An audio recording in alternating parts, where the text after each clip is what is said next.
Terima kasih waktu yang diberikan kepada saya. Perkenalkan, nama saya Iwan.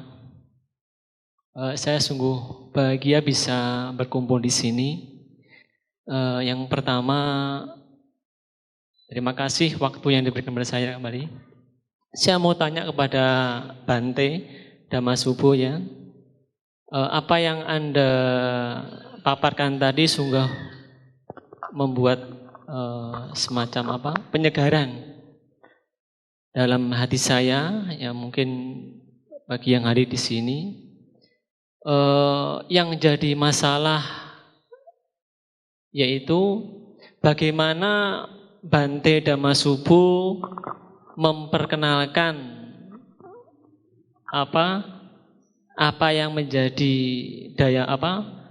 hasil buah karya Bante ke seluruh pelosok negeri Indonesia yang notabene bermacam-macam budaya.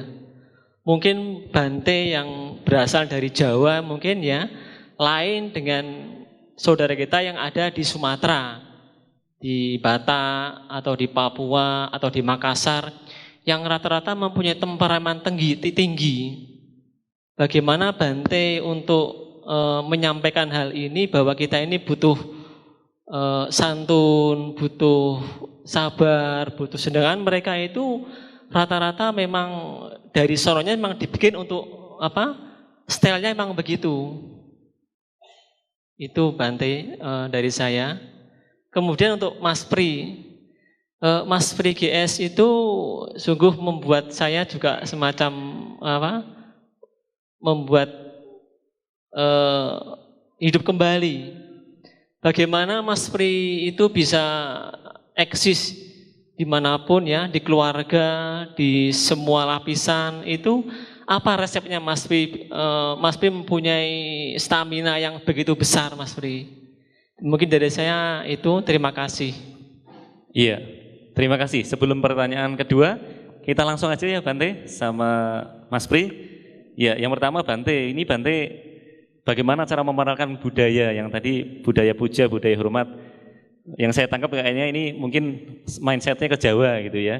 Itu bisa diperkenalkan seluruh Nusantara Indonesia dengan gaya yang bagaimana gitu. Untuk Mas Pri, kok bisa eksis gila terus, itu resepnya apa gitu loh.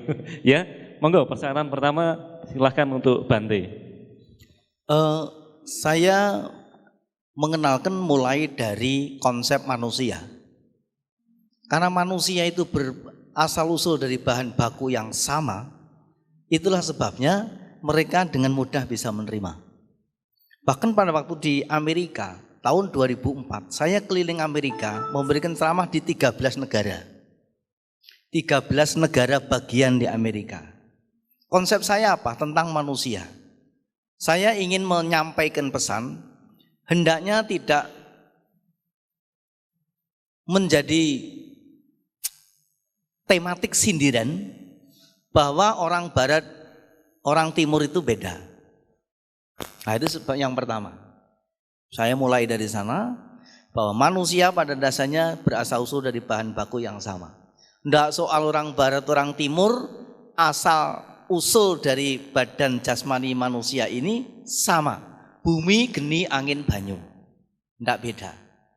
Dan itu mungkin orang Amerika lalu berpikir menjadi sejarah yang pertama di Amerika itu ada presiden orang kulit hitam.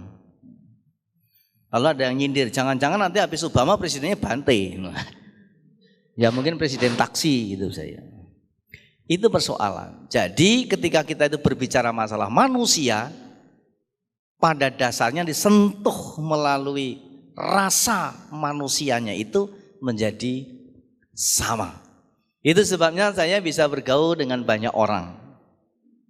Agamawan, budayawan, seniman, sejarawan, ilmuwan, bangsawan, bangsa nenek, tangyawan, saya bisa bergaul semua. Disentuh dari sana. Saya lahir di Jawa.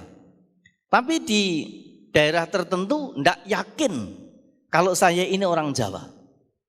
Malah ada yang maksa saya ini harus jadi orang Tionghoa.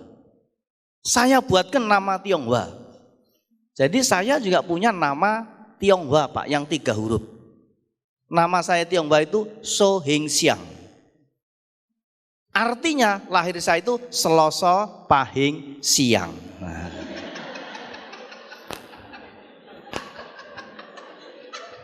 Jadi begitu. Ketika saya di Jawa Tengah, Wonogiri sana, saya punya nama asli, Bugilut. Kenapa? Karena orang sana taunya saya lahirnya Rebu Legi Sasi Mulut. Nah, karena itu namanya Bugilut. Jadi begitu Pak, makanya kalau sampean berbicara dengan orang lain, jangan berbicara melalui pangkatnya. Jangan berbicara melalui kedudukannya. Jangan berbicara melalui uangnya, hartanya, kedudukannya. Berbicaralah melalui jiwa manusianya. Nah untuk itu nanti bagaimana? Apa yang sampai bisa diterima? Lihat pada klip yang terakhir nanti untuk kita lihat bersama-sama. Bahwa ternyata kita bisa berbicara tidak hanya dengan manusia. Kita bisa berbicara dengan hewan, kita bisa berbicara dengan tumbuh-tumbuhan, kita bisa berbicara dengan seluruh isi alam semesta. Kalau kita berbicara dari asal usulnya. Orang hanya melihat hasilnya, enggak melihat hasalnya.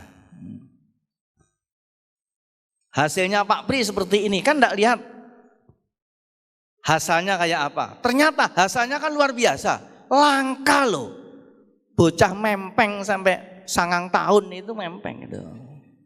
Netek itu ngempeng loh. Kalau di tempat saya kan ngempeng. Nah itu persoalan Pak. Jadi itu jawaban saya, bagaimana Bante menyampaikan pandangan-pandangan sampai lintas batas wilayah, batas pulau Nusa, batas manusia, batas bangsa, batas budaya, batas agama. Jawaban saya berbicara mulai dari asas manusia, berasal usul dari bahan baku yang sama. Makasih.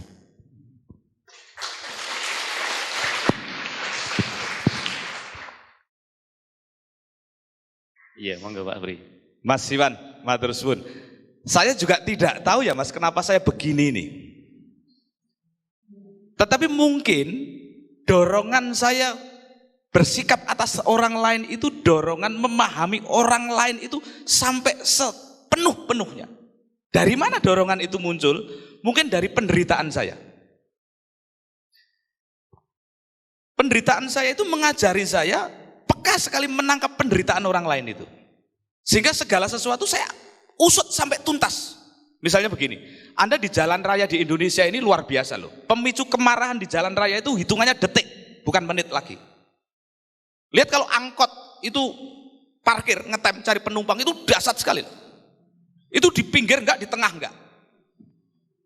Atau di kita itu bisa orang ngereteng ngiri belok kanan.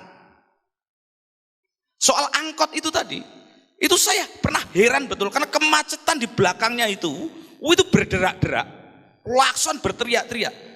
Dan orang itu diam saja dengan enak.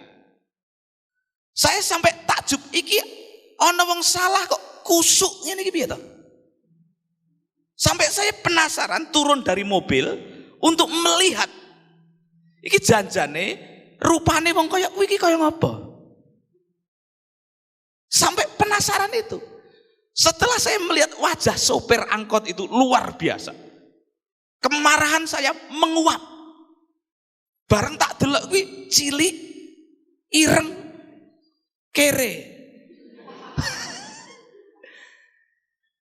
Susah sempurna. Lu karo wong susah kok nesu ki piye? Itu bukan pelaku keruwetan, itu korban kemiskinan struktural kita. Kemiskinan struktural itu ada kemiskinan besar yang orang ini sebagai korbannya. Kira-kira begitulah. Tafsir saya tiba-tiba seperti itu. Berarti aku malah ndelok rupane wong kuwi seneng banget. Aja dinesoni iki gelem urip wis apik. Kira-kira gitu loh. Bengker saya kok kesana terus Mas Iwan. Aku ora ngerti kuwi karena apa. Di rumah pun begitu. Saya ngelilir malam-malam tuh takjub juga melihat bojoku turu. Istri saya itu cantik, tapi nek turu ki ana eleke. Lambene ki ora nutup ngono kae. Cantik, tetapi nek turu kok ya elek ya. Apa yang berkembang sebagai laki-laki? Secara artistik mesti bosen. Ternyata bojoku elek. Apa nek ngono ki esuk jare arep pegatan, wedan. Untuk menganulir kebosanan saya ini, apa yang saya lakukan?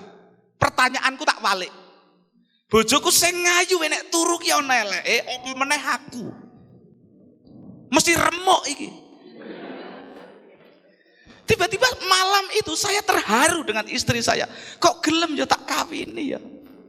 Iki mbiyen mesti kejebak. Saya lalu naik lagi ke ranjang itu. Untuk apa? Menciumi istri saya habis-habisan. Malam, tengah malam, bojo cek turu tak usak-usak gue berengosku. Ya kaget toh. Ada apa toh? Gak apa-apa. Penjelasannya besok saja. Ini terlalu complicated untuk dijelaskan malam ini. Tiba-tiba kok dari soal-soal satu, pikiran saya cepat sekali. Switch ke sudut pandang yang lain. Lah ini apa? Penderitaan itu mengajari saya luar biasa. Aku kulena DC ya mas. Sekau cilik itu kumis saya saja, itu sumber musibah.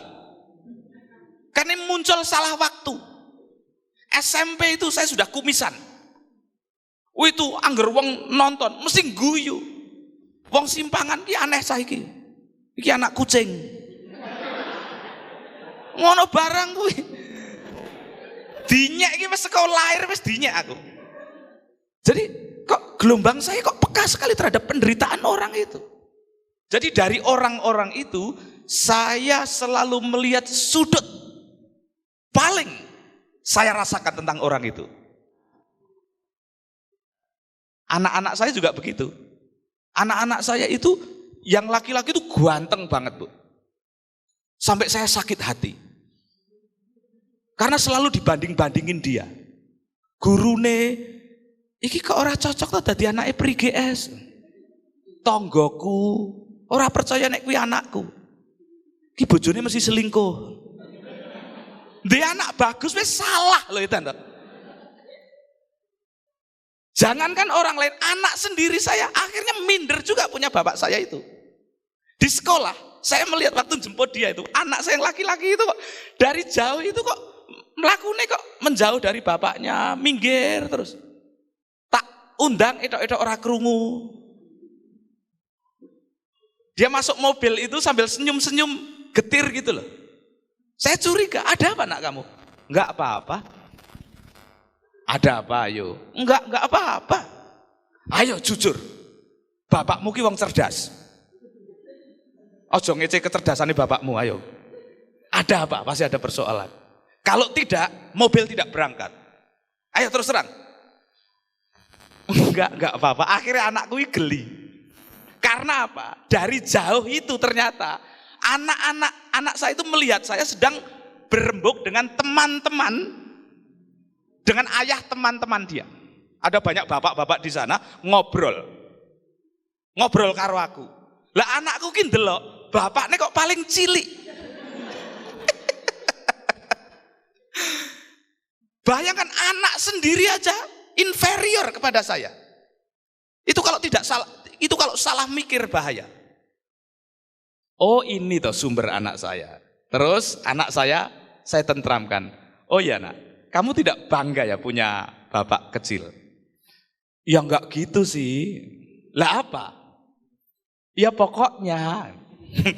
Bocah cilik kan kata-katanya terbatas. Tapi ya jane kuwi. Jane ora bangga kuwi. Nak, begini. Oke, bapakmu kecil, tapi saya jelaskan faktanya nak ya. Tadi kamu melihat bapak ngobrol dengan orang-orang yang tinggi-tinggi ya. Itu yang membuat kamu tertawa kan? Iya, papa lucu di tengah sendiri kayak peniti. Kurang ajar. Dari mana kata peniti itu muncul? Dari teman-temannya juga. Bapak Gibran kayak peniti. Dan dia konflik. Nah, kalau kamu tadi teliti, bapakmu ketika ngobrol dengan orang-orang itu, lihat apa yang terjadi. Seluruh orang-orang yang tinggi itu kan harus melengkungkan tubuhnya untuk mendengar omongan bapakmu. Ya, yang tinggi-tinggi itu butuh menundukkan kepalanya untuk mendengar omongan bapakmu. Itu yang membuat bapakmu mahal. Yang tadi itu memang tidak dibayar, tapi lain-lainnya itu dibayar, nak. Itu yang membuat kamu sekolah di sekolah mahal itu. Saya ngomong mahal itu sambil marah itu. Karena sekolah anakku melarang tenan. Kadang-kadang ora ikhlas bayarku.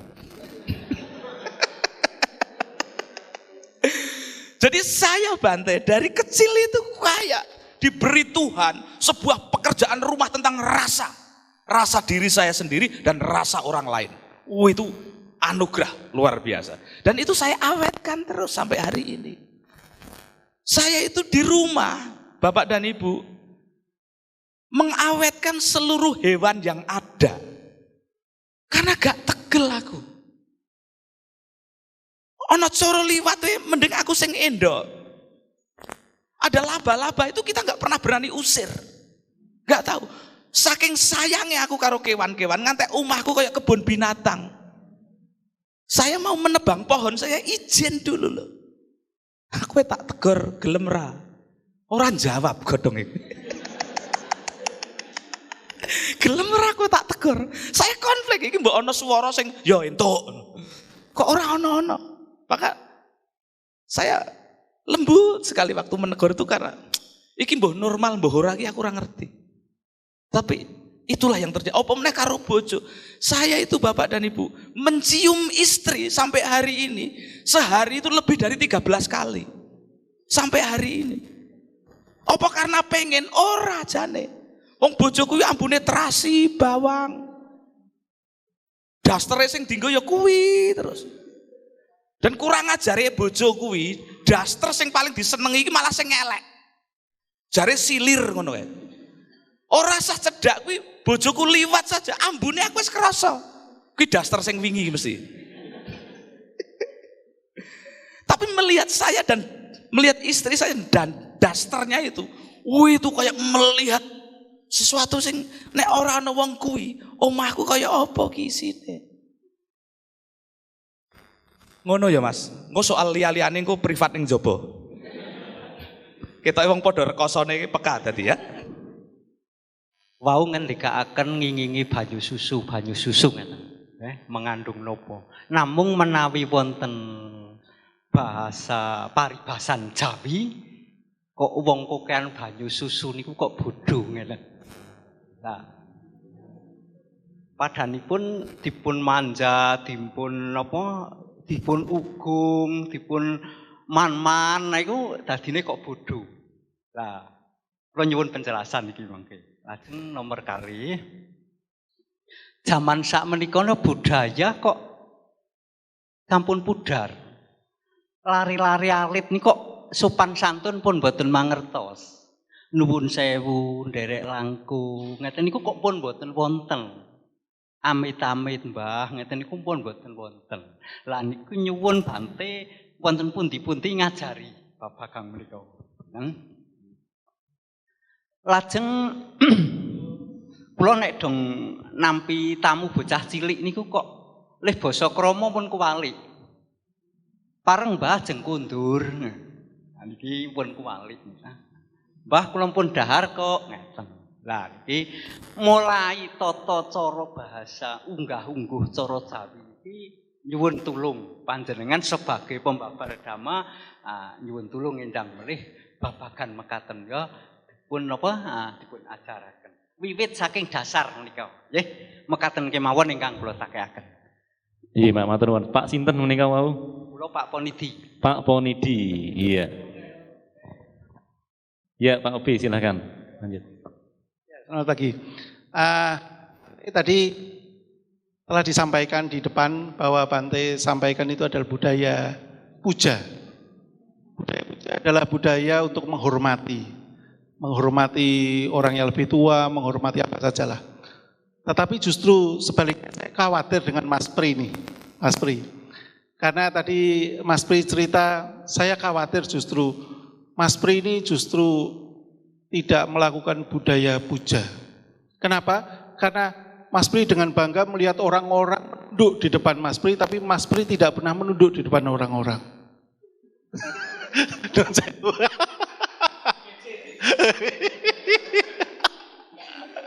loh saya was. Nunduknya bagaimana itu, mohon diterangkan Mas. Makasih. Ya, Namo Buddhaya Bante.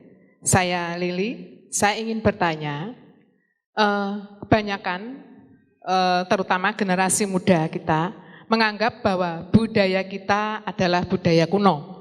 Sedangkan budaya dari negara lain, terutama dari negara barat, adalah yang modern.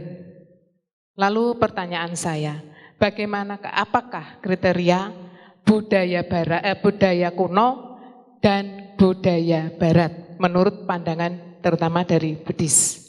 Kemudian bagaimana kita mensinkronkan antara budaya kuno yang dianggap kuno dengan budaya yang dianggap modern? Lalu penerapannya kepada kita semua, terutama anak-anak kita, generasi muda itu bagaimana, Bante?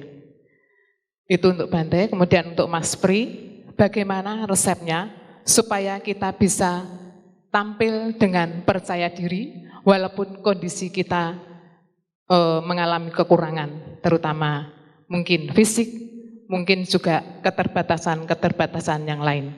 Demikian. Terima kasih. Selamat pagi, Namo Buddhaya. Namo Buddhaya. Dengan Ibu siapa ini, Bu? Bu Lili. Iya. Masih ada lagi? Iya, satu lagi di belakang. Selamat pagi buat semuanya. Terima kasih. Perkenalkan, nama saya Stefanus Satrio. Saya dari Angkatan Muda Kristen Indonesia. Saya tahu acara ini. Begini, setiap agama yang ada di Indonesia ini mengajarkan kita mengasihi, mencintai, dan menghormati bangsa ini, bangsa Indonesia. Artinya kita disuruh untuk bekerja bagi Indonesia. Sekarang ini memang banyak seminar-seminar yang arahnya untuk seperti itu. Banyak sekali kita mendengar seperti itu, tapi prakteknya nggak ada. Sekarang yang ini saya tanyakan kan begini ya. Di dalam segala sesuatu itu kadang-kadang kita mencintai, mengasihi bangsa. Salah satunya yang saya ambil contoh, misalkan memilih pemimpin-pemimpin kita lewat pemilu. Tapi seperti yang saat ini kita lihat di televisi-televisi, banyak justru yang dulu kita pilih melalui pemilu atau pemilihan umum itu banyak sekali mereka tidak punya rasa budaya malu, budaya segala-galanya. Bahkan memperkaya diri. Dan lebih tragis lagi, banyak yang kena kasus KPK dan segalanya, ketangkap, korupsi dan segalanya. Apakah dengan seperti itu kita akan memilih pemimpin kita? Kalau seperti itu untuk pemilu tahun 2014, apakah kita yang hadir di sini ini nantinya, saya tidak pesimistis, tapi saya optimis, apakah nantinya kita akan masuk di dalam seperti itu? Artinya kita calon-calon memilih pemimpin-pemimpin yang akan korup ke depannya. Dan seperti itu, apakah pemilu masih efisien ataukah masih diperlukan untuk bangsa yang justru kita menghasilkan orang-orang yang seperti itu? Apa kita akan tidak dosa? Bagaimana solusinya? Terima kasih. Saya tidak perlu menunduk-nunduk lagi karena seluruh hidup saya sudah berisi ketertundukan. Jadi kurang menunduk apalagi saya ini, Mas Budi. Anda kok tega sekali.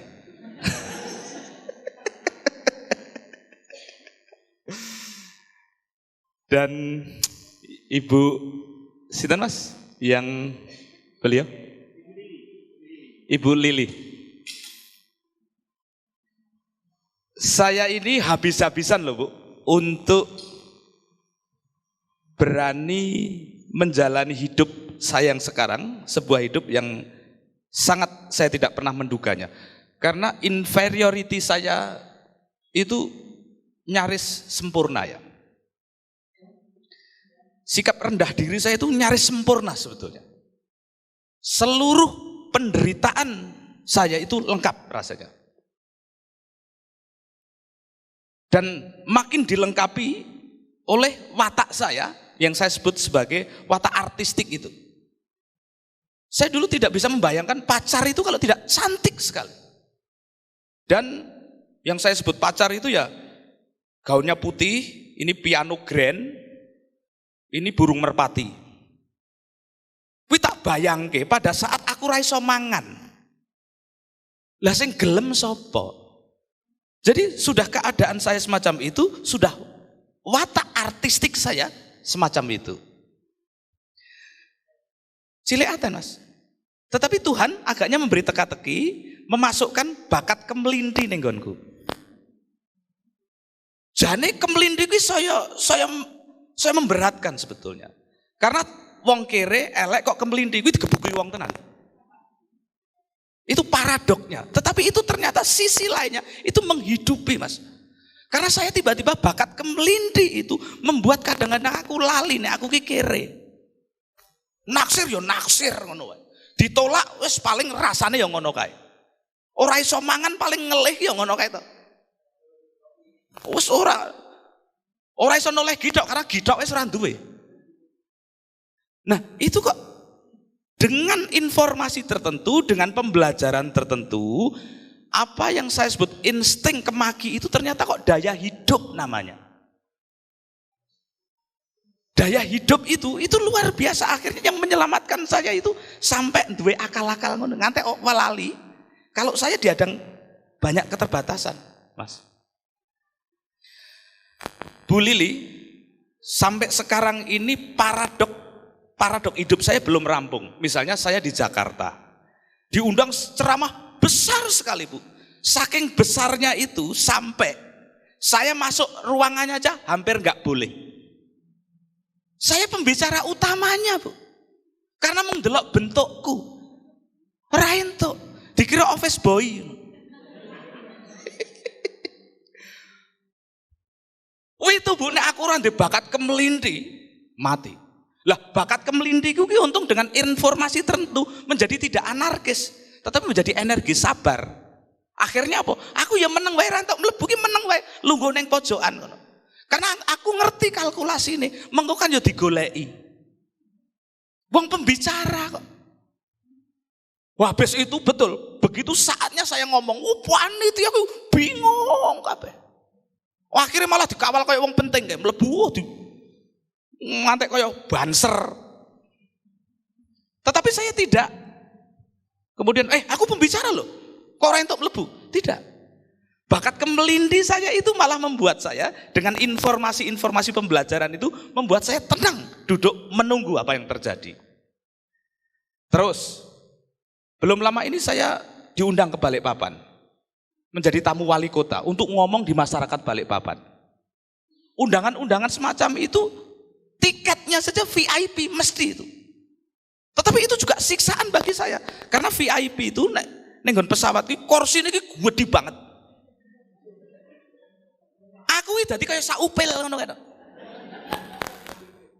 Pramugarine wis curiga. Ndelok aku iki karo ora enak ngono kae. Iki mesti TKI iki.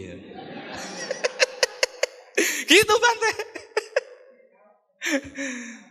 Loh, itu kalau saya tidak memiliki daya hidup, wah rendah diriku sempurna toh Bu? Sempurna. Jangankan kok ngomong di depan publik, numpak pesawatnya mesti wanine ning jero mesin. Gak wani mesti. Apa meneh ning eksekutif, di eksekutif itu urung lungguh wae wis dilemeki. Dilemeki kaya raja-raja Jawa kae. Sikile dikei taplak ngono. Kuwi nek wong kere iso malah gila. Urung lungguh wis dikei ngombe. Pramugarine iki mesme ngantek pol. Tekan kuping ngono kae lho. Saking ramahe. Lah saya kan tidak biasa diramain, dihina iya, tapi diramain kayak gitu. Orang biasa malah meriang. Jadi bakat untuk rendah diri saya luar biasa lengkap. Apalagi respon lingkungan juga kadang-kadang menekan. Tetapi diolah terus, oh iki to karpe Gusti Allah. Itu belum akhir derita. Turun ke airport, landing. Di landasan pacunya itu, tidak di VIP roomnya. Kok banyak sekali wartawan, ada tari-tarian tradisional. Saya menyangka, wah ini nyambut aku. Meh wae ora wani medhun. Terhormat, tapi ini terlalu terhormat, keterlaluan ini. Ada yang tari-tarian Dayak itu, ada yang jadi tumbak cucuan. Yang dua di depan itu kalau jadi manten itu loh. Hampir saja saya tidak berani mudun. Syukurlah, kuwi ternyata udu nyambut aku. Saya ternyata satu pesawat dengan Pak Matius Salempang yang kan dilantik jadi gubernur Kaltim saat itu. Aku kurang ngerti nek ning ngono ki ana Pak Matius Salempang. Lha padha pentingnya ya. Kira-kira gitulah. Jadi minder kemaki. Adonan itu yang membuat daya hidup. Memean ki isane tegang kan tarik kono tarik kene. Di kita itu Bu, ada loh naluri angkuh itu. Lah angkuh kuwi nek dipinterke, dimulyake dadi kekuatan. Saya mencoba menggarap itu terus Bu. Itu ceramah saya, itu ceramah apa di Balikpapan itu. Karena saya seorang muslim, itu ceramah menjelang buka puasa. Itu saja derita saya belum berakhir. Ceramah menjelang buka puasa, acara molor 1 jam. Wis, saya sore. Begitu acara dimulai, sambutan. Oke banget. Rampung sambutan, door prize. Saatnya saya naik panggung. Kita undang budayawan dari Semarang, Bri GS. Aku munggah panggung maghrib. Duer. Orang sida ngomong. Jadi jalan 3 hari tidak untuk ngomong. Itu kalau dengan pendekatan selebriti tersinggung aku. Tapi pendekatan makelar malah enak. Orang ngomong, honornya tetap tak jaluk. Bu, saya mengolah tarik menarik itu sampai hari ini. Nah, Bu Lili, saya mempercayai bahwa ada nilai di dalam diri saya ini. Saya mempercayai bahwa ada nilai di dalam diri panjenengan-panjenengan itu. Makanya saya tidak pernah berbicara kepada orang kok tidak menatap matanya sampai pol ratau.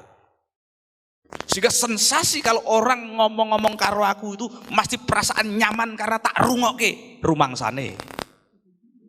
Padahal aku ya bosen juga kadang-kadang. Karena aku tukang ngomong, krungu ngomong sing luwih elek iki wegah janjane. Tapi etok-etoke mulia ngono wae. Itu saja mendongkrak kapasitas persahabatan saya di tingkat yang lebih masif. Angger aku ana ki rumangsane wong-wong kuwi tak tampa kabeh. Kuwi rumangsane. Padahal aku tirakat entek-entekan kanggo ngrungokke omong sing elek kuwi, Pak. Mendengar pidato-pidato. Pidato kita itu rata-rata membosankan karena mesti awalannya mesti ngene. Pertama-tama. Kuwi wis pertama. Mbok langsung wae ngapa to? Oh mesti pertama-tama. Donya iki selak kiamat. Terus kalau sudah bla bla bla bla bla bla, masih ditutup begini. Tidak bijaksana kiranya kalau saya berpanjang kata. Kuwi wis dawa. Tetapi kalau saya sedang menjadi tamu itu ngrungokke kowe tok karo soleh. Itu tirakat yang mengajari kita rendah hati. Maka buktikan nanti kalau setelah persamuan ini usai, Anda ngomong di depan saya tak acting sempurna. Tak rungokke meskipun ana omonganmu elek. Kira-kira begitu. Asik. Kemelinti rendah hati itu pekerjaan rumah yang menurut saya olah dengan sangat sungguh-sungguh. Matur suwun Bu Lili. Iya, tepuk tangan untuk Bapak Bri GS. Saya itu juga begitu, Pak. Jadi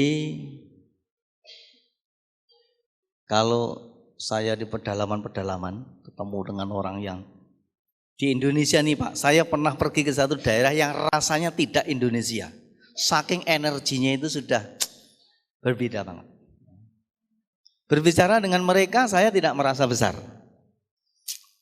Tapi ketemu dengan gubernur, dengan bupati, dengan presiden di istana negara, saya juga tidak merasa kecil. Ini Mungkin sama dengan yang dimaksud Pak Pri tadi. Jadi kita intinya itu mengerjakan sesuatu dengan sepenuh hati. Artinya apa saja kalau dikerjakan hanya dengan setengah hati, jadinya cuma setengah jadi.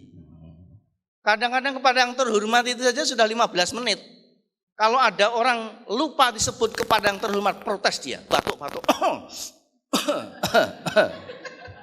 Makanya saya tidak pernah pakai itu. Kalaupun harus terpaksa, kepada yang terhormat sama dengan yang diucapkan sebelumnya. Selesai.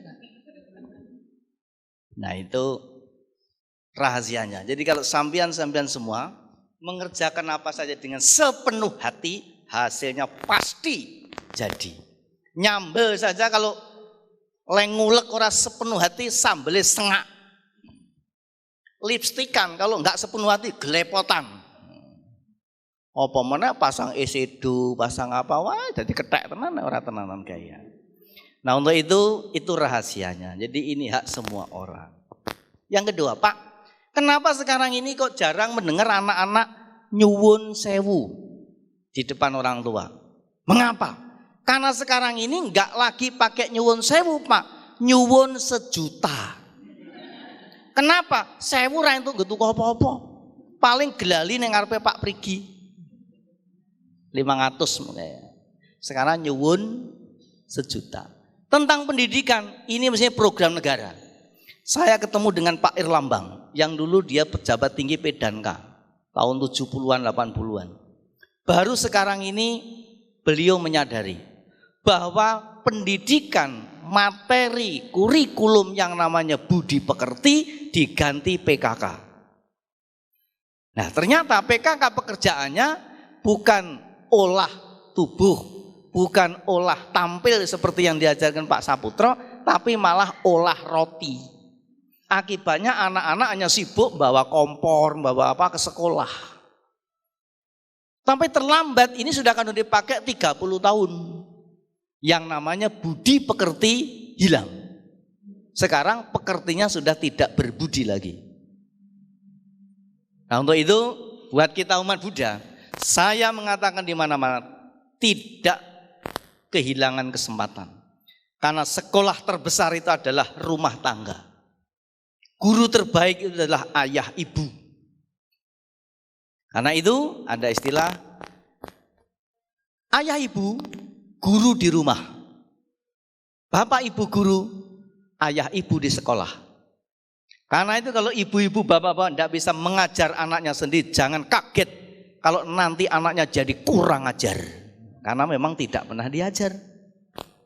Saya bisa jadi begini, biku aneh, karena saya sudah mendapat pelajaran dari rumah. Ayah ibu saya sudah mengajari saya jadi begini ini. Kalau saya mengharapkan diajari di luar itu, ternyata enggak semuanya dapat. Nah untuk itu, sebagian saya masukkan dalam buku tadi, Harta Karun yang Tertimbun. Itu adalah pelajaran di sekolah rumah saya. Guru saya Mbah Songko, ibu guru saya Bu Katemi. Karena itu kadang-kadang orang-orang ini hanya mempercayakan anak-anaknya sekolah di sekolahan 5 jam kepada gurunya, lupa 19 jam lainnya kembali pada tangan ayah ibunya. Nah untuk itu sebetulnya ayah ibu adalah dewa penentu bagi anak-anaknya. Anak-anak mau menjadi terpelajar atau kurang ajar tergantung ayah ibunya. Nah kemudian kalau tadi bagaimana cara mengajarkan, maka anjuran saya, ajaan saya kembali kita bangun dari kehidupan keluarga masing-masing. Karena itu kalau saya ketemu di wihara ratusan ribuan orang, kenapa yang saya bicara selalu ini? Karena ini adalah peradaban. Peradaban kalau tidak dijaga bisa putus. Cara menjaga peradaban adalah dengan menjaga budaya. Budaya, tradisi, sastra itu adalah penyambung tali peradaban. Tentang bahasa, Saya juga menyatakan negara yang utuh apabila bangsanya tidak melupakan sejarah, rakyatnya tidak meninggalkan sastra budaya sendiri, pemimpin-pemimpinnya malu berbuat jahat. Kalau ini yang terjadi, negara itu ambruk. Karena itu bahasa menjadi penting. Dan berapa bahasa yang diperlukan? Ada 4. Menurut saya, yang pertama adalah bahasa tubuh. Yang kedua, bahasa lisan. Yang ketiga, bahasa simbol. Dan yang keempat, bahasa ibu. Sekarang bahasa itu sudah hampir semuanya diganti dengan bahasa SMS. Jangan mengeluh kalau nanti kita kehilangan peradaban. Karena itu yang membuat juga kita sendiri. Nah, kemudian kalau tadi Bapak itu mengatakan, menyinggung pemerintah. Di antara banyak pembicara di skala kecil maupun besar, resmi atau tidak resmi, di tempat-tempat ibadah, di tempat-tempat umum, di kampus, sampai di kampung-kampung, di pelosok desa. Seingat saya paling tidak menggunakan ngeritik pemerintah. Biasanya wah ini mesti pemerintah yang salah, pemerintah yang bertindak, politikus, narasumber, tentang koruptor. Saya memilih kata-kata yang lain. Mengapa? Karena kebiasaan menuding ini sebetulnya bukan budaya kita. Budaya kita adalah budaya berlaku hormat, menghormati pada lingkungannya. Budaya menuding dengan posisi seperti ini sama dengan menunjukkan kebodohan sendiri. Jadi lebih bodoh yang menuding ketimbang yang dituding. Coba perhatikan, kalau menuding dengan posisi begini, kalau ini di matematika berarti yang ke sana salahnya 1,5, yang ke sini salahnya 3. Artinya diri sendiri salahnya menjadi lebih banyak. Untuk itulah budaya menuding sebetulnya budaya yang kurang santun. Maka itu orang-orang tertentu yang menghindari kebiasaan-kebiasaan menuding. Bagi mereka yang mengerti sopan santun. Nah, persoalan pilkada, jawabannya Pak, menurut saya, pilkada beda dengan PLKB. Sama-sama ingin kita merubah sakit jadi sehat. Sehingga secara periodik demokrasi setiap 5 tahun sekali ada pemilu untuk memperbaiki citra, rasa dan warna. Tapi pilkada beda dengan PLKB. Bedanya apa Pak? Nanti kalau ketemu wali kota tolong Pak disampaikan ini. Boleh dari saya. Bedanya apa? PLKB kalau dia lupa bisa jadi. Tapi pilkada begitu jadi dia lupa semuanya. Jadi ini urusan rakyat. Perkara nanti sampai masuk memilih mau memilih itu bukan kapasitas saya, tapi saya Pak Pri untuk menganjurkan atau mencegah. Karena memilih itu adalah hak asasi semua warga negara, dijamin oleh undang-undang. Karena itu sebetulnya sangat tidak etis kalau kemudian pihak lain memasuki wilayah hak yang paling pribadi. Untuk itu bagi saya Pak Mas Pri bukan wilayahnya menganjurkan atau mencegah orang itu ikut memilih atau tidak memilih. Karena memilih dan dipilih adalah hak asasi semua warga negara, dijamin undang-undang. Saya kira dan terima kasih. Ya. Untuk pertanyaan untuk Pak Pri. Pak Pri, bagaimana caranya pada saat Pak Pri menghadapi penderitaan bisa tetap dalam kebahagiaan gitu? Itu kan suatu hal yang nggak mudah. Bagaimana ketika saya sedang menderita tetap merasa bahagia? Oh, enggak pernah Mas, saya seperti itu. Saya waktu menderita ya menderita aja. Oh edan oh menderita kok kon bahagia ya. Menderita saya. Saya kemarin itu habis ceramah internasional saya pertama di Bali. Bukan karena saya pinter, kecelakaan. Saya itu tiba-tiba diundang seminar dan saya ngomong ya. Begitu sudah ya, 2 hari ditelepon lagi, baru dijelaskan kalau kamu harus seminar di dalam bahasa Inggris. Langsung keringetku metu kabeh, brol. Yang ngundang itu pernah melihat saya di forum bahasa Indonesia. Rumangsane nek wong kaya aku kuwi wis ora masalah ngomong bahasa Inggris, rumangsane. Lah, dia mengundang saya dengan inosen. Saya menerimanya juga dengan inosen. Bareng wis padha kesepakatane agak ngerti nek kuwi undangan sing kleru. Aku nek kaget, sing ngundang kuwi begitu ngerti nek aku ora iso ngomong Inggris, ya kaget. Jadi wong loro geblek kabeh akhirnya. Itu saja, ini tidak penderitaan ditagih hutang loh Mas. Saya penderitaan, iki kok ngomongku piye?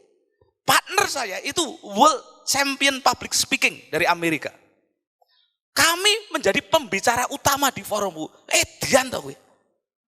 Aku ngomong Inggris karo anakku, gue kalah.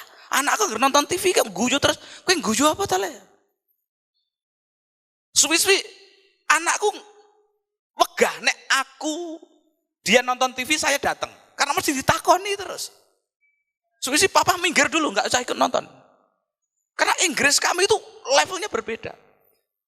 Lah padahal sing ngrungokke di jamaah itu saja nanti Mas Chandra, itu adalah orang-orang yang guru-gurunya anakku itu. Saya harus berkhotbah untuk mereka.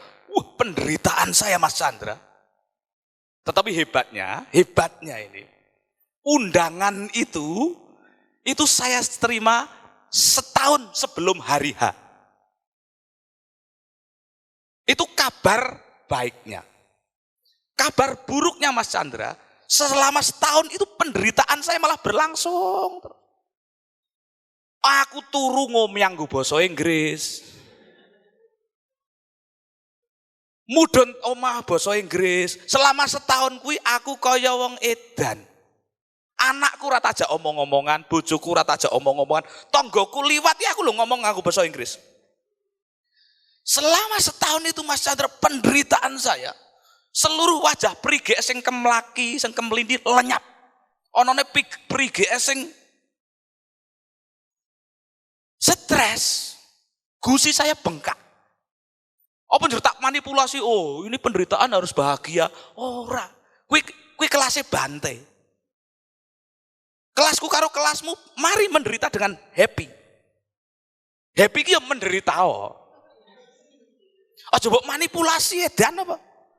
Utang kuwi tetep ora iso kok bahagia utang. Bahagiamu nek mbok bayar kuwi. Menderita bahasa Inggris. Aku kuwi merasa ahli khotbah, motivasi. Begitu arep ngomong bahasa Inggris kehilangan motivasiku.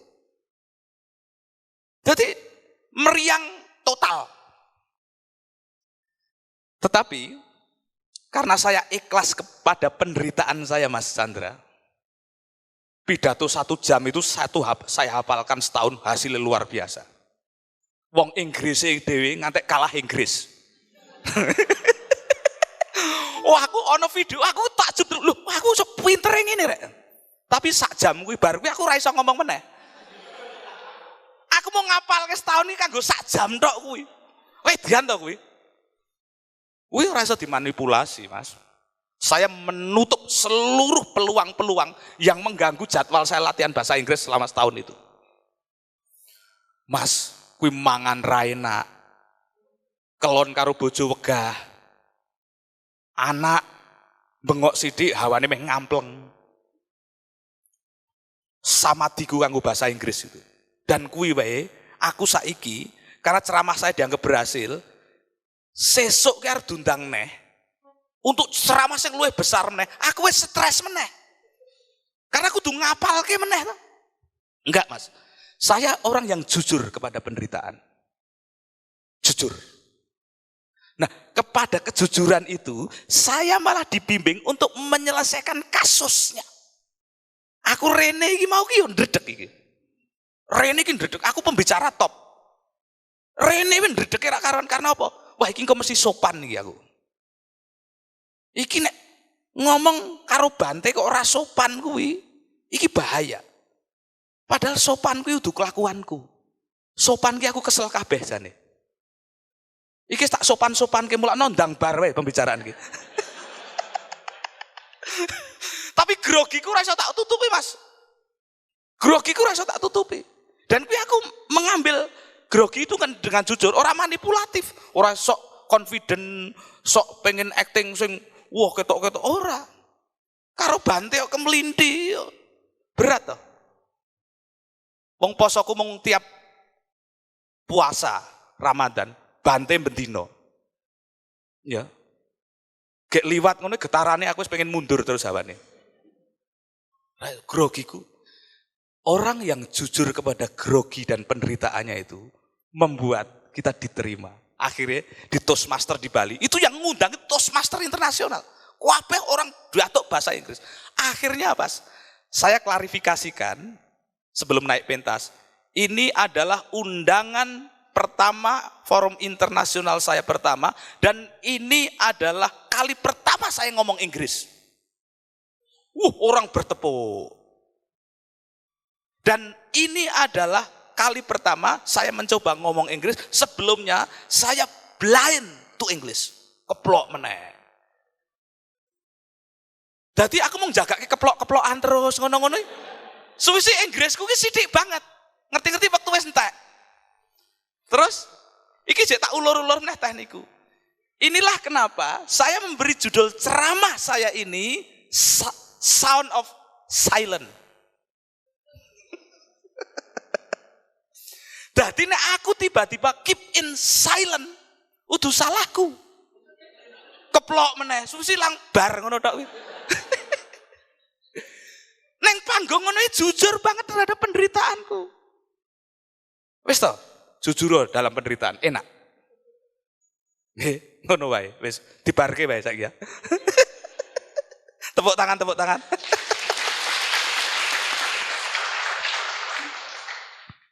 Iya. Tapi jujur itu ya pernah disindir secara parodi sama Ronggo Warsito. Wong sing jujur kelantur-lantur, wong sing bingkong metongkrong, omahe gedong magrung-magrung. Nah, itu sindiran parodi dari Ronggo Warsito. Tapi kalau secara dharma, yang namanya jujur tetap jujur. Saya di Bali juga pernah diajak berbicara forum internasional, tapi tidak dipaksa harus bahasa Inggris atau apa. Karena ini memang forumnya malah bahasa Bali. Nah, tematiknya itu tentang taksu. Saya dengeri bicara banyak orang itu. Apa itu taksu? Taksu ternyata juga kejujuran yang tumbuh dari dalam sanubari. Dan itu kalau bisa menemukan kejujuran ini menjadi kekuatan yang sungguh luar biasa mengagumkan. Dan ternyata yang dari Amerika akhirnya ada yang mengaku dia itu ternyata konsultannya Clinton ya, presiden yang belum ini, ketika dia di sidang. Sebetulnya kamu bersalah enggak dengan Winky itu? Dia melatih ngomong yang jujur itu sampai berlama-lama. Sekali lagi, kalau orang ngomong secara total, jiwa, raga, dan suksma, dengan suara yang jelas, noise-nya, A, I, U, E, O-nya jelas, itu akan menjadi gumpalan daya yang luar biasa. Orang Jawa mengatakan jujur, orang Bali mengatakan taksu. Orang-orang spiritual mengatakan wibawa. Jadi orang itu kalau jujur menjadi berwibawa. Nah, Bahwa ini berasal dari bahasa Pali, namanya bahwa. Jadi bentukan. Bentukan dari semua yang ada, ngumpul jadi satu.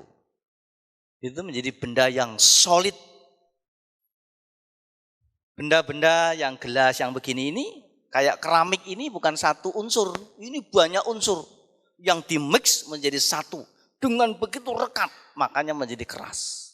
Jangan dikira air ini, kalau dia solid, tidak menunjukkan kristal. Ternyata air ini kalau dia didorong dengan solidaritas yang kuat, dia akan menampakkan kristal-kristal. Dan itu sudah diuji secara ilmiah sama dokter Masaru, Imorutu Masaru ya. Nah, dokter Jepang.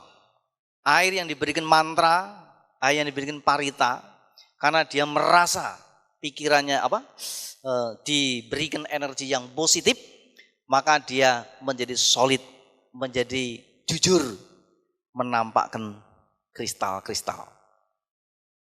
Jadi itu rahasianya. Kadang-kadang orang nggak biasa jujur kok. Ngomong dengan orang tapi matanya ngadep rono. Tari-tari sekarang ini. Saya aja ngomong kemarin paling baru ini di Jakarta, saya diundang sama Senawangi. Semalam dijak nonton wayang sama jenderal-jenderal itu. Ada tari. Tari ciptaannya Pak Bagong Kussudiardja itu. Nah, tari-tari sekarang ini juga kehilangan daya, kehilangan taksu. Karena enggak jujur. Apa yang diubahkan tangan, lain dengan yang dilihat, lain juga dengan pikirannya. Makanya nari jadi enteng aja, enggak ada dayanya. Jadi sekali lagi, kalau mau berdaya, mau berwibawa, mau punya taksu, jadilah yang jujur.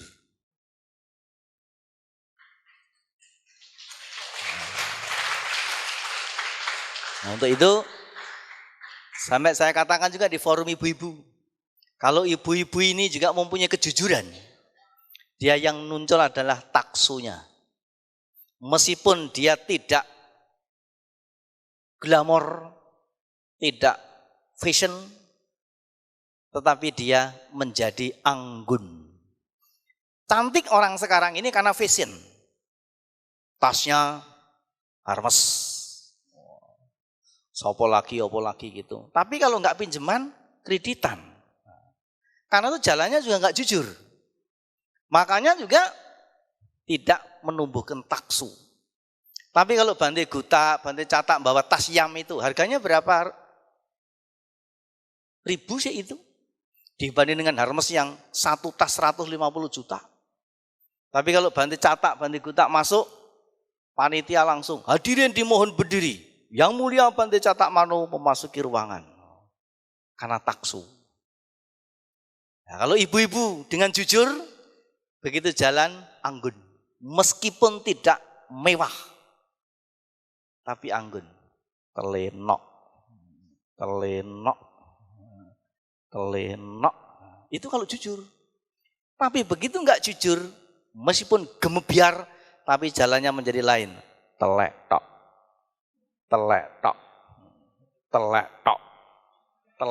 Menjadi begitu. Nah, untuk itu, kejujuran adalah sumber energi, sumber kekuatan. Orang Bali, dia berbilang taksu. Orang Jawa bilang wibawa.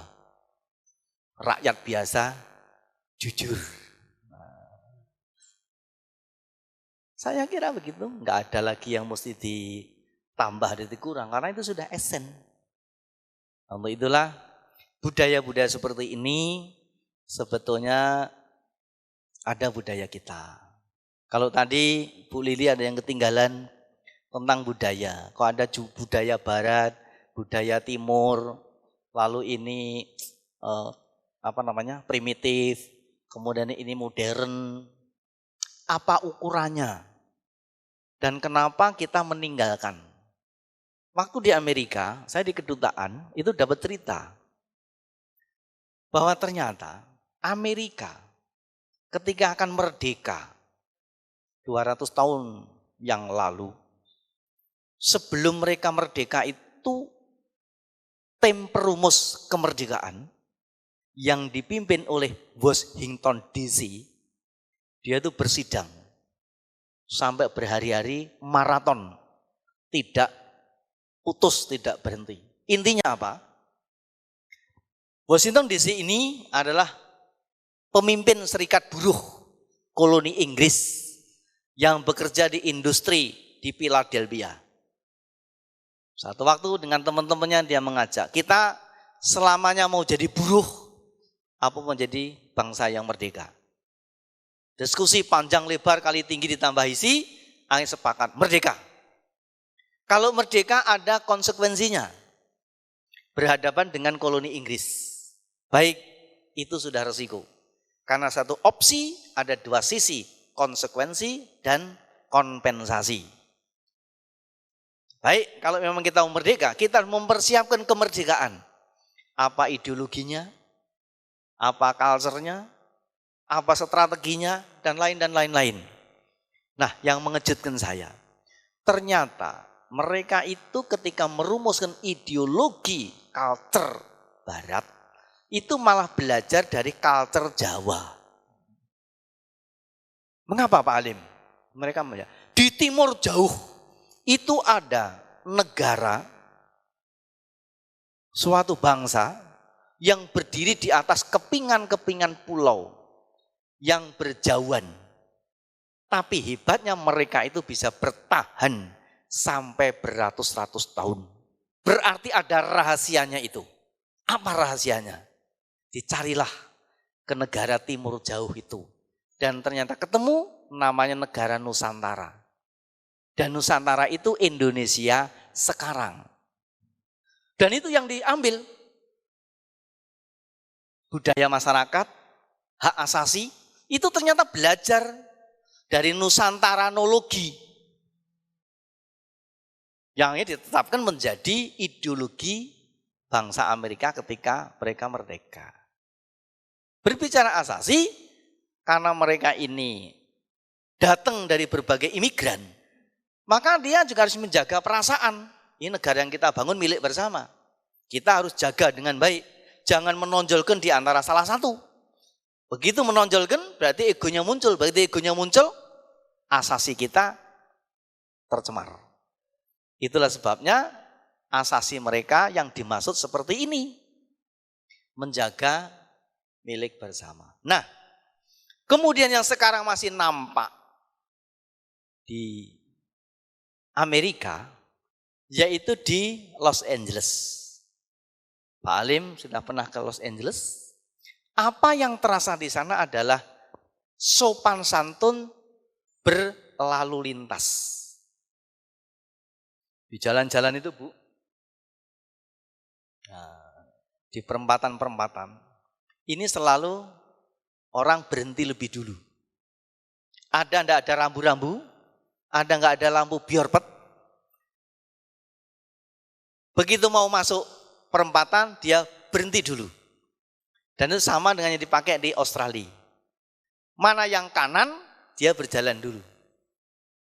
Jadi sebelah kanannya. Ini ternyata asas berlalu lintas yang dulu diambil dari Nusantaranologi. Yang tadi itu sampai mengatakan kalau orang lewat di depan masjid, nuwun sewu. Ini bahasa Jawa. Kalau bahasa Sunda, punten. Kalau bahasa Maluku, bahasa Ambon, usuk mayupu. Semua ada. Dan itulah yang ada di budaya kita. Diambil oleh mereka. Sopan santun berlalu lintas hingga saat ini masih dilakukan oleh mereka. Kemudian budaya makan malam bersama, namanya dinner. Dinner apa dining Pak? Nah, kenapa kalau makan resmi, dialasi rapi, terus ada piring. Piringnya bersusun-susun, ada piring besar, piring kecil, ada mangkok. Kemudian sendoknya juga jejer-jejer begini. Itu ternyata didapat dari Sekiawata.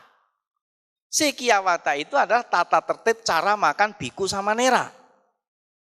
Cara biku makan sama nera makannya ada 30 item cara makan. Cara menggunakan. alat-alat yang ada. Kenapa ada pisau? Karena para biku tidak boleh menggigit, memotong makanan dengan gigi. Maka perlu pisau. Jadi enggak ada itu kalau biku. Lah, lalu ini diadopsi, diambil. Ini indah cara makan ini. Loh, kenapa? Karena itu pelajaran dari agama Buddha. Kenapa agama Buddha? Karena Sang Buddha itu, Siddhartha itu dulu pangeran. Pendiri agama Buddha. Dan agama Buddha di Jawa ini sudah dipakai lebih dari 1000 tahun. Sebelum Belanda masuk. Sebelum Muslim masuk. Bayangkan. Secara real, dari 200 tahun sebelum Masehi, agama Buddha masuk, sudah berdatangan di sini. Tetapi secara de jure, itu pada awal Masehi. Tahun 78 Masehi itu secara de jure.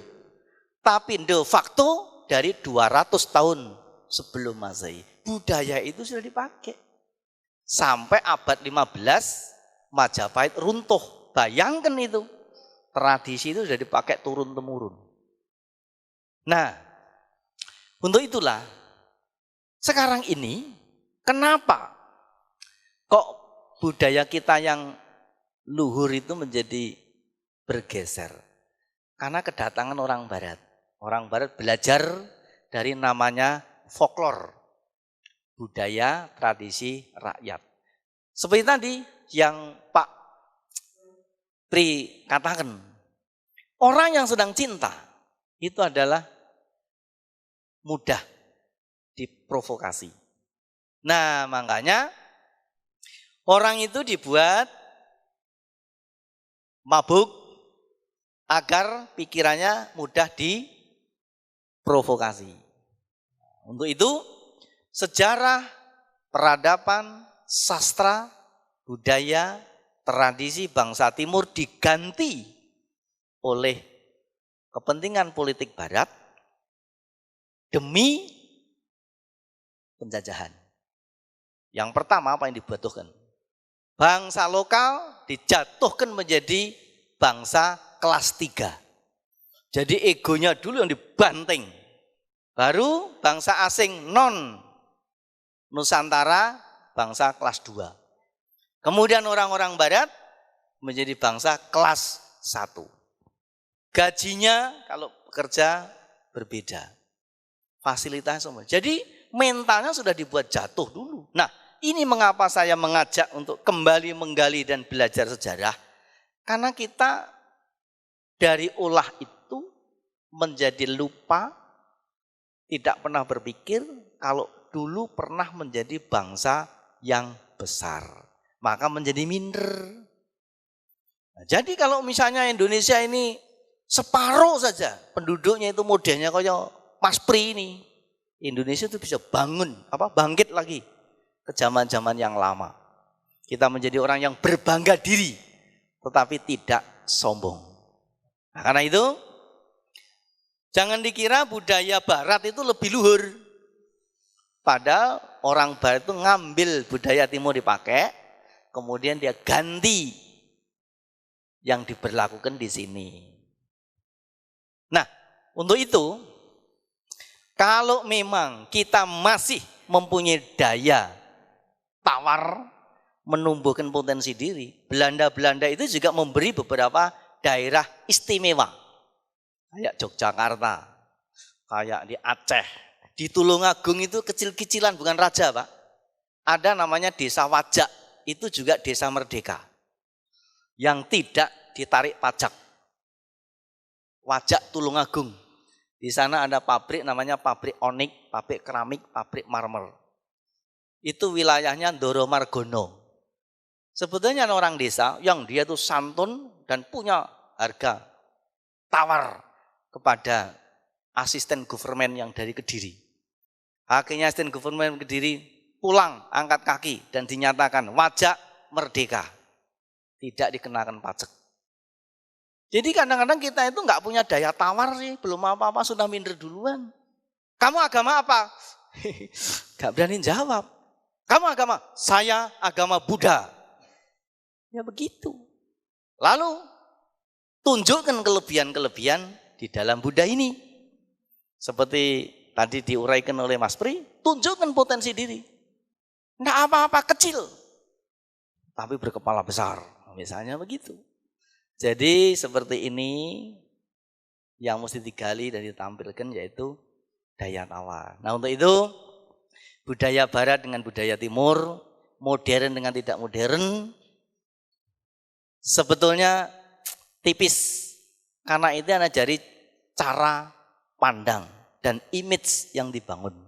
Di Jawa Tengah ini ada pahlawan besar namanya Diponegoro. Orang Jawa, Indonesia mengangkat Diponegoro pahlawan besar. Tapi Belanda mengatakan Diponegoro pemberontak besar.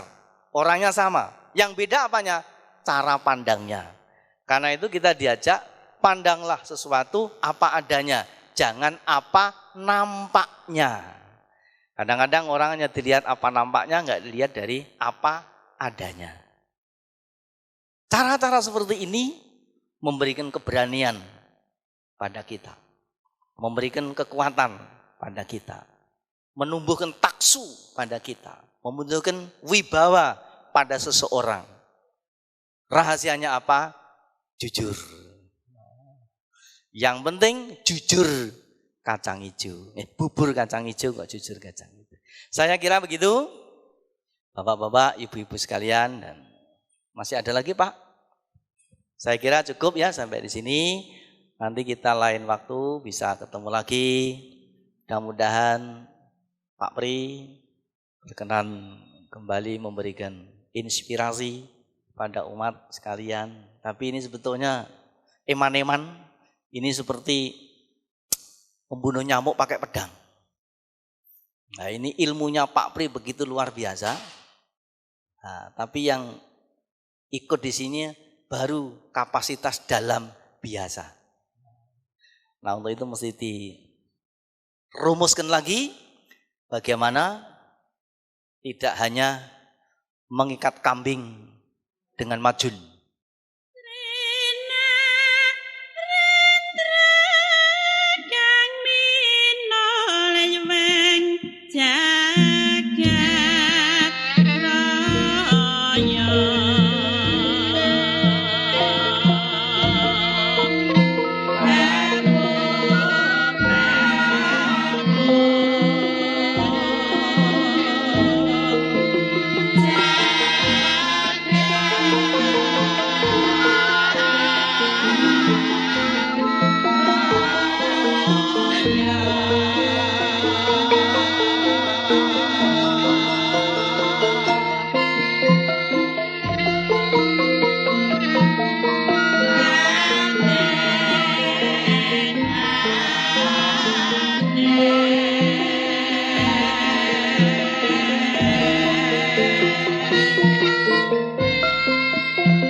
Jadi saya kira begitu, semua perjalanan ini adalah perjalanan pengembaraan dari satu tempat ke tempat lain. Jadi ini satu-satu, dan ini memang ya dilakukan sendiri, jadi bukan dengan orang. Saya ketemu dengan siapa saja juga enteng. Ada yang menarik, ada satu yang saya jangan ini rada sombong dikit Pak Pri. Ya. Pada waktu ini di satu tempat ini, ini ada aja audiensi dengan Gus Dur waktu presiden di Istana Negara. Pada waktu audiensi ini saya mendapat tugas membaca doa yang lain-lain. Lalu di gedung istana itu, istana presiden, kemudian di sini auden. Lalu di sini ada mimik untuk auden. Saya pikir baca doa juga di mikrofonnya auden ini. Tapi ternyata begitu tiba waktunya doa, pas Pampres mengundang Bante nanti bacanya doa di mimbar presiden. Itu yang tidak terpikir sebelumnya. Lalu membaca doa. Dan ternyata teks yang saya masukkan itu yang mesti dibaca. Tapi yang menarik, sementara saya berdiri di atas mimbar itu, terlintas pikiran. Gedung ini dulu yang membangun pemerintah Hindia Belanda. Kemudian dipakai oleh pemerintah Belanda bertahun-tahun sampai akhirnya dipakai oleh Republik. Kemudian saya berpikir bahwa gedung ini sejak dibangun, dipakai bertahun-tahun sampai saat ini belum pernah ada yang membaca di situ. Untuk itu saya menjadi parita. Akhirnya parita yang dibaca itu di luar teks. Ada Jayanto, ada apa. Dan tidak di stop. Nah itulah akhirnya membaca doa di tempat ini. Dan ternyata belakangan baru ditahu bahwa mimbar Presiden Republik Indonesia yang di Binagraha dan covernya karpet hijau, lalu ada logo gambar Garuda, itu tidak pernah diangkat, tidak pernah pergi dari tempat itu. Yang pakai hanya Presiden Republik Indonesia. Kalau ada presiden-presiden lain, tidak pakai yang itu. Malah Pak SBY sekarang kalau keliling Indonesia, mimbarnya itu dibawa sendiri, digotong kemana-mana. Itu betul, ada petugasnya. Kemarin saya lihat sendiri di Jambi, juga memang itu mimbar yang didesain dan dibawa kemana-mana. Jadi dengan kata lain, gedung gedung itu Istana Negara dibangun dan dipakai dari zaman Belanda, baru mendengar parita, dibacakan parita, ya tanggal itu 20.000. Kemudian mimbar yang covernya hijau dan ada gambar Garuda tadi, satu-satunya orang Indonesia yang pakai hanya Presiden Republik Indonesia. Dan yang kedua, satu-satunya biku, Sangga Theravada Indonesia. Dan yang ketiga, waktu itu bikunya dia sendiri, Biku Dhamma Subbo.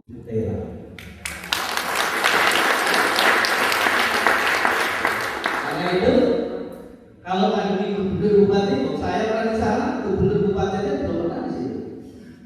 Jadi enteng. Mengapa begitu? Karena itu tadi saya jujur melakukan rapat dengan sepenuh hati. Ketika menulis teks, tidak ada sama sepenuhnya. Dan teksnya ini sudah masih saya sebut selesai. Saya kira begitu Bapak-Bapak sekalian, dan terima kasih kepada saudara sekalian atas hari ini berkumpul. Semoga berkah berkah selalu bersama kita. Tapi serta Bapak sekitar, semoga semua makhluk berbahagia.